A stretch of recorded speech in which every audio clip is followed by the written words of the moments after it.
দামিনী মুভিটা যারা দেখেছেন তারা ডেফিনেটলি রিলেট করতে পারবেন।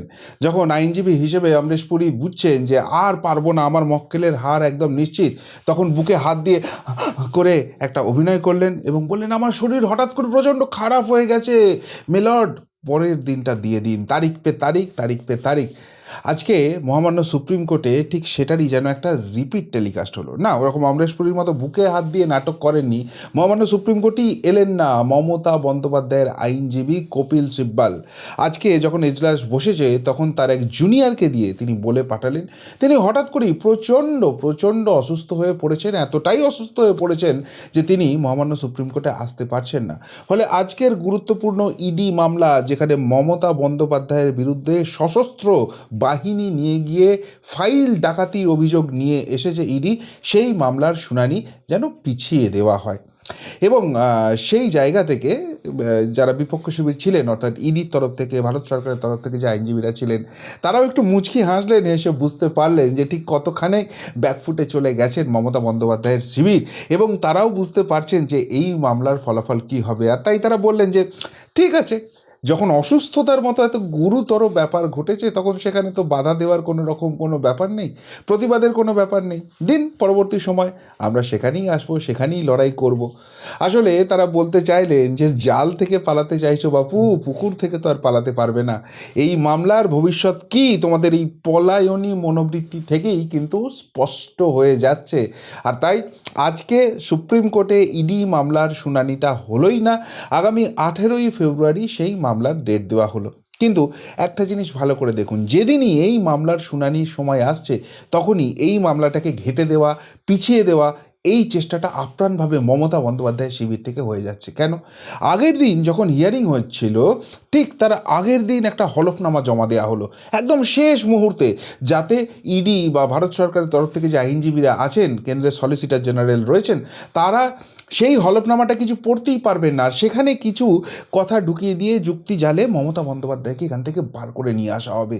সেই জায়গাটা কিন্তু, সেই স্কোপটা ইডি দেয়নি। তারা বলেছে ঠিক আছে, তোমরা শেষ মুহূর্তে হলফনামা দিয়েছো, তো আমাদের 7 দিন সময় দেওয়া হোক, আমরা ভালো করে স্টাডি করে আসবো, হলফনামাটা বুঝবো, আমরা কাউন্টার এফিডেভিট করব এবং তারপর মামলাটা লড়বো। অর্থাৎ ওই ছকটা কিন্তু ভেস্তে দিয়েছিল। তাই আজকে তো আর কোনো নতুন করে হলফনামা দেওয়ার সুযোগ ছিল না। তাহলে কি করতে হবে? অসুস্থতার একটা নাটক করতে হবে। সেই নাটকটাই কিন্তু করা হলো এবং আরও 7টা দিন, আরও 8টা দিন এই হিয়ারিংটা পিছিয়ে নেওয়া হলো। এবার একটা প্রশ্ন উঠছে যে কপিল সিব্বল না হয় এত অসুস্থ, কিন্তু মমতা বন্দ্যোপাধ্যায় তো বারে বারে চিৎকার করে বলেছেন যে তিনি কোনো অন্যায় করেননি, উল্টে ইডি অন্যায় করতে এসেছিল, ইডি ডাকাতি করতে এসেছিল, তিনি সেই ডাকাতি হওয়া আটকেছেন, তিনি বীরাঙ্গনা, তিনি বাংলার অগ্নিকন্যা, এবং তার দলের সাঙ্গ পাঙ্গ উপাঙ্গ চটিচাটা অশিক্ষিত যতগুলো মাল আছে তারাও ধেই করে নেচে বলছে হ্যাঁ দিদিই তো সঠিক কাজ করেছে, ইডির কোমরে দড়ি পড়বে। তো এই যখন মামলার হাল, তখন বারবার সেখান থেকে পালানোর চেষ্টা করছেন কেন? কপিল সিব্বল নেই তো কী হয়েছে, তার পেয়ারের আর এক আইনজীবী আছেন না, অভিষেক মনু সিংভি, তাকে দাঁড় করাতে পারতেন কেন? শ্যাম দিওয়ান, যিনি গতকালই মমতা বন্দ্যোপাধ্যায়ের হয়ে সওয়াল করলেন, তাকে দাঁড় করাতে পারতেন। আরে এদের কথা বাদ দিন, মমতা বন্দ্যোপাধ্যায় নিজে এত বড় আইনজীবী, তিনি চলে যেতে পারতেন গলায় ওই কালো মাফলারটা জড়িয়ে, একবার বাংলাকে জিতিয়ে আনতেন, নিজে জিতছেন, ইডিকে একদম জেলে ঢুকিয়ে কোণঠাসা করে দিতেন, কেন্দ্র সরকারকে মজাটা বুঝিয়ে দিতেন, সেসব করছেন না কেন?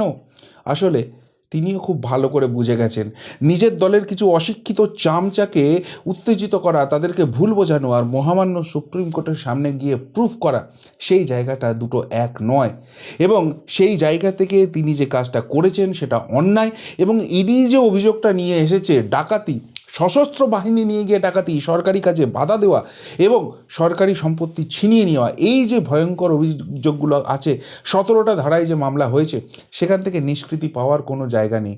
এইখান থেকে তার জেল যাত্রাও হতে পারে। আবারও বলছি, যদি বেয়ার মিনিমাম হয়, কোনো সময় মহামান্য সুপ্রিম কোর্ট বলতে পারে যে না মমতা বন্দ্যোপাধ্যায় যা করেছে বেশ করেছে, তাহলে তো এবার থেকে ইডি সিবিআই ছেড়ে দিন, কোনো পুলিশও কারোর বাড়িতে গেলে পুলিশকে মেরে ধরে টেঙে তার হাত থেকে সমস্ত কিছু কিনে নিয়ে বলবে ভাগ, আমার বাড়িতে পুলিশ ডাকাতি করতে এসেছিল, সেই জন্য আমি লাত মেরে তাড়িয়েছি তাদেরকে।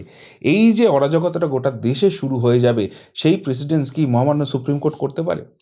সুতরাং এখান থেকে যদি বেয়ার মিনিমাম হওয়ার জায়গা থাকে, তাহলে একটাই জায়গা পড়ে থাকছে যে এটার আমরা কঠোর সমালোচনা করছি, কিন্তু সাংবিধানিক সংকট হতে পারে বলে আমরা আপাতত কোনো কঠিন শাস্তির ব্যবস্থা করছি না। কিন্তু আগামী দিনে যদি এর একটাও কিছু হয় না, আমরা কিন্তু কঠিন পদক্ষেপ নিতে বাধ্য থাকব। শুধু এইটুকুনি বললেই মমতা বন্দ্যোপাধ্যায়ের হাত পা বাঁধা হয়ে যাবে। ওই কথায় কথায় ইডিকে গালাগাল দেওয়া, সিবিআইকে গালাগাল দেওয়া, যারা সাংবিধানিক পদে রয়েছে তাদেরকে গালাগাল দেওয়া, মিথ্যাচার, এই যে জায়গাগুলো, এগুলো সমস্ত কিছু বন্ধ হয়ে যাবে। একটা হলেই মামলা হবে এবং তারপর মহামান্য সুপ্রিম কোর্ট যা বোঝার বুঝিয়ে নেবে। আর মহামান্য সুপ্রিম কোর্ট যেটুকুনি অবজারভেশন এখন অবধি দিয়েছে, তাতে কিন্তু এই রকমের কোনো নরম সরম মনোভাব দেখানো হবে এরকম কোনো ইঙ্গিত পাওয়া যায়নি। ফলে এর থেকেও কঠোর শাস্তি অপেক্ষা করছে এবং বাঁচার কোনো জায়গা নেই। ইডি ডাকাতি করেছে এই জায়গা প্রমাণের তো কোনো জায়গায় নেই। উল্টে তিনি যেটা কাজ করেছেন সেটাই অন্যায়, সেটাই ডাকাতির চার্জে ইডি নিয়ে এসছে, সেটাই সঠিক, সেটাই কিন্তু এস্টাবলিশ হতে যাচ্ছে। এটা বোঝার পরই টেনশন বেড়ে গেছে এবং সেই জন্য কি তার এই ধরনের পলায়ন মনোবৃত্তি দেখা যাচ্ছে। আসলে তিনি খুব ভালো করে বুঝতে পারছেন যে কেন্দ্র কিন্তু এবার বেশ ভালো করে ঘিরতে শুরু করে দিয়েছে, আর পালাবার পথ নেই।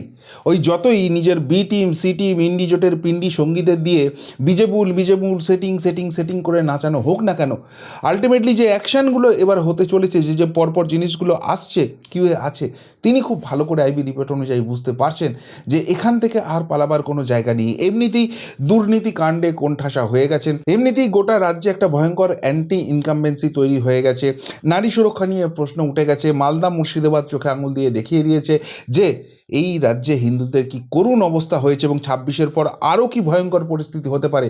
ফলে সব মিলিয়ে 26-এ তার নৌকো উল্টোনো নিশ্চিত।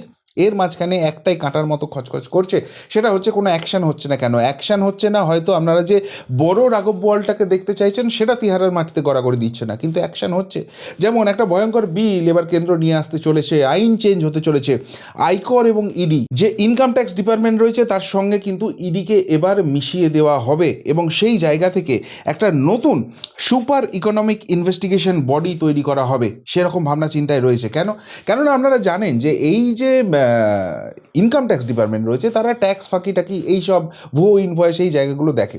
অন্যদিকে ইডি যে জায়গাটা দেখে সেটা হচ্ছে যে বিদেশি টাকা পাচার, এই ধরনের জায়গাগুলো দেখে। কিন্তু এরা দুজন প্যারালাল ইনভেস্টিগেশন করার জন্য অনেকটা সময় লেগে যাচ্ছে। কিন্তু দুটো বডিকে যদি এক জায়গায় নিয়ে চলে আসা হয়, তাহলে কিন্তু তারা প্যারালাল ইনভেস্টিগেশন করতে পারবে, একে অপরকে খুব দ্রুত ডেটা শেয়ার করতে পারবে, আইনি বাধা অনেকটা কমে যাবে। তার ফলে এই যে করাপ্টেড পার্সনরা রয়েছে না, তাদের কপালে কিন্তু অশেষ দুঃখ রয়েছে। আর দিদিমণির দলে এরা তো ভুরি রয়েছে। বালু থেকে শুরু করে কেষ্ট সবার বিরুদ্ধে এই ভয়ঙ্কর অভিযোগ উঠছে, তার পরিবারের দিকে আঙুল উঠছে। ফলে এই স্টেপ হয়ে গেলে সব থেকে বড় হানাটা তো তার পরিবারে, তার দলের মধ্যে হবে, সেই টেনশন হচ্ছে। এবং সবথেকে বড় কথা, বাংলায় যে এরা গতি বাড়াতে চাইছে সেই ইঙ্গিত কিন্তু ক্রমশ স্পষ্ট হয়ে যাচ্ছে। কেন? আপনারা জানেন যে কয়লা পাচারে এই প্রতীক জৈন আইপ্যাককে ধরতে গিয়েছিল ইডি, এবং যেখানে গিয়ে দিদিমণি ওই ফাইল ডাকাতি করেছেন বলে অভিযোগ উঠেছে, সেই কয়লা পাচারের তদন্ত কিন্তু থেমে নেই, সেখানে কিন্তু দ্রুত গতিতে তদন্ত চলছে। এবং যাকে সাসপেন্ড করা হয়েছিল তাকে আবার জামাইবদ্ধ করে পোস্টিং দেওয়া হচ্ছিল, কিন্তু তার মাঝখানেই তার বাড়িতে ইডি রেড হয়ে গেছে, প্রচুর ফাইলটাই নিয়ে আসা হয়েছে এবং সেই বুদবুদের ওসিকে তাকে কিন্তু ডেকে পাঠানো হয়েছে ইডি। অর্থাৎ ইডি যে ঝাঁপাচ্ছে, কয়লা পাচারে যে যথেষ্ট গতিবেগ বাড়ছে, সেই ইঙ্গিত স্পষ্ট হয়ে যাচ্ছে। শুধু ইডি নয়, চারিদিক থেকে ঘেরা হচ্ছে। কালকে একটা খবর আমার চোখে এসছে, রাজ্যের 20টা জায়গায় হানা দিয়েছে আয়কর দপ্তর। কী কারণে তল্লাশি? বিভিন্ন দুর্নীতি এখানে ভরে রয়েছে। যে মেন রাঘব বোয়াল, যে মেন মাথাগুলো রয়েছে, সেগুলোকে আমরা হয়তো পলিটিক্যালি চিনি, কিন্তু যাদেরকে চিনি না, যাদেরকে ঢাল করে, যাদেরকে শিখণ্ডী করে এরা এই চরম দুর্নীতিটা করছে, টাকার পাহাড় জমাচ্ছে, বিদেশে টাকা পাঠাচ্ছে, হাওয়ালা কাণ্ড করছে, সেই সমস্তগুলো কিন্তু ইডি, আয়কর দপ্তর, এদের সবার কাছে চলে এসেছে এবং সেগুলো একে রিভিল করা হচ্ছে। বিভিন্ন জায়গায় তল্লাশি চলছে, টাকার পাহাড় উদ্ধার হচ্ছে এবং সেখান থেকে বিভিন্ন গোপনীয় নথি উদ্ধার হচ্ছে, যেখান থেকে এই প্রভাবশালীদের যোগগুলো স্পষ্ট হয়ে যাচ্ছে। ফলে গতি বাড়ছে, সব দিক থেকে গতি বাড়ছে, শুধু ইডি বা আইটি নয়। এদিকে দেখুন, কিছুদিন আগের খবর, বগটুই কাণ্ড, যেখানে ওই পুড়িয়ে মারা হয়েছিল, ওই তৃণমূল ভার্সেস তৃণমূলই ব্যাপারটা ছিল, কিন্তু সেইখানে বীরভূম থেকে সরানো হলো মামলা সিবিআইয়ের আবেদনে হাইকোর্ট। অর্থাৎ চারিদিক থেকে, সব দিক থেকে কিন্তু ঘেরা হচ্ছে। প্রত্যেকটা যে এজেন্সি রয়েছে তারা কিন্তু চূড়ান্ত তৎপরতা দেখাচ্ছে। বিভিন্ন আইনি জটে যেগুলোকে আটকে রাখার চেষ্টা করা হচ্ছে, মরিয়া চেষ্টা করছে দিদিমণির দল, সেই আইনি জটগুলো এক এক করে কাটছে। আমাদের ধৈর্য থাকছে না, আমরা অধৈর্য হয়ে পড়ছি। আমরা মনে মনে ভাবছি হ্যাঁ সত্যিই হয়তো সেটিং আছে, নাহলে এত কিছু হয়ে যায়, হেমন্ত সোরেন গ্রেপ্তার হয়, অরবিন্দ কেজরিওয়াল গ্রেপ্তার হয়, আর এরা হয় না। আসলে এদের টাকা পয়সাটা প্রচুর, এদের আইনজীবীটা প্রচুর, এবং এরা এই আইনি ফাঁকফোকরগুলো গলে বাঁচার চেষ্টা করছে। সেই জায়গাগুলো, সেই ফাঁকফোকরগুলো মেরামত করতে হচ্ছে, ফলে টাইম লাগছে, আর আমরা অধৈর্য হয়ে পড়ছি। কিন্তু থেমে যে নেই এইসব ঘটনাতেই প্রমাণ। শুধু তাই নয়, এনআইএ বেলডাঙ্গা কাণ্ডে এনআইএ ঢুকে গেছে এবং সেখানে যতভাবে সম্ভব বাধা দেওয়া হচ্ছে। লাস্টলি যাদেরকে অ্যারেস্ট করা হয়েছিল সেই অ্যারেস্ট করাদের যখন নিয়ে আসার চেষ্টা করা হচ্ছে, পুলিশি অসহযোগিতা, পুলিশি প্রোটেকশন দেওয়া হচ্ছে না, তাদেরকে আনা যাচ্ছে না, আটকানোর চেষ্টা হচ্ছে। কেননা এই নিয়ে এবার সুপ্রিম কোর্টে মামলা করে দিয়েছে, যাতে আটকানো যায়, যাতে এনআইএ তদন্তটা করা না যায়। আচ্ছা, যারা বারবার এই সেটিং তথ্য বলছেন, ওই বি টিম, ওই সি টিম, তাদের কাছে একটাই প্রশ্ন, ভাই সেটিং যদি থাকে তাহলে আলটিমেট রেজাল্টটা কী হবে? আপনাদের কথা ধার করেই বলি, কিছু চুনোপুঁটি হয়তো জেলে যাবে, কিন্তু আলটিমেটলি মেন মাথা রাঘব বোয়ালদের তো টাচ করবে না, কেননা সেটিং আছে।